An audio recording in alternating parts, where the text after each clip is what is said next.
అంటున్నాడంటే, కూషి ఏమంటున్నాడంటే, దావీదు పరమ దుర్మార్గుడండి. దావీదు చాలా అన్యాయస్తుడు, తనతో సమాధానంగా ఉన్న వారిని హింసించువాడు అని దావీదు గురించి నెపాలు మోపాడు, అభియోగం మోపాడు. ఎవరి గురించి అంటే దావీదుని గురించి. అసలు ఆ దినాలలో యథార్థవంతుడుగా ఉన్నవాడు ఎవరు అంటే ఒక్క దావీదు మాత్రమే. అసలు దావీదునే అన్యాయస్తుడు అనటమే అన్యాయం. ఆ రోజుల్లో, ఆ దినాలలో యథార్థవంతంగా జీవించిన వారు ఎవరు అంటే దావీదు దినాల్లో దావీదే. అందుకే అంటాడు, నా హృదయానుసారమైన మనుష్యుడని దేవుడు స్టేట్మెంట్ ఇచ్చాడు పెట్టారా. అంటే అంత ప్రీతి కలిగిన వాడు.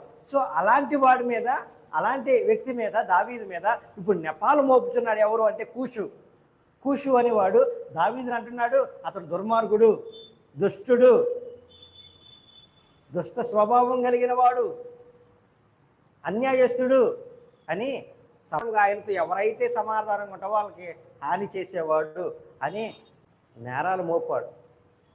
ఇప్పుడు దావీదు కృంగిని స్థితిలో ఉండి దావీదు తను నిరూపించుకుంటున్నాడు పెట్టారా.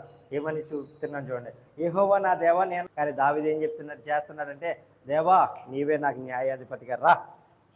నేను ఒకవేళ ఆ కార్యము చేసిన ఎడలా, నేను ఆ పాపము చేసిన ఎడలా నన్ను అప్పగించే శత్రువుకి, నా ప్రాణం నేలన పడినట్లు నన్ను అప్పగించే అంటున్నాడు.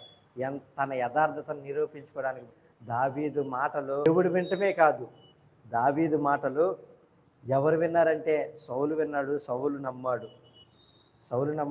సౌలు తరుముతున్నప్పటికీ సౌలు దావీదు యొక్క ఈ యొక్క యథార్థమైన మాటల్ని నమ్మాడు. నేను నిరూపించుకుంటాను దేవా అని ఎవరితో మాట్లాడుతున్నాడంటే దేవుడితో మాట్లాడుతున్నాడు బిడ్డలారా. దేవునితో మాట్లాడుతున్నాడు. మనం ఏ సమయంలోనైనా దేవునితో మన యొక్క సహవాసము ఇప్పుడు ఇట్లాగా ఉండాలి. దావీదులాగా ఉండాలి. దావీదు నలిగిపోతున్న స్థితిలో కూడా, ప్రభువా నేను ఆ తప్పు చేయలేదు, నేను నీతోటే మాట్లాడుతున్నాను అన్నాడు. బట్ మనం ఎందుకు మనుషులతో పంచుకోవాలా? నువ్వు మనుషులతో పంచుకోక దేవునితో పంచుకో. దానికి సమాధానం ఇచ్చేది ఎవరు అంటే దేవుడే బిడ్డ, దేవుడే.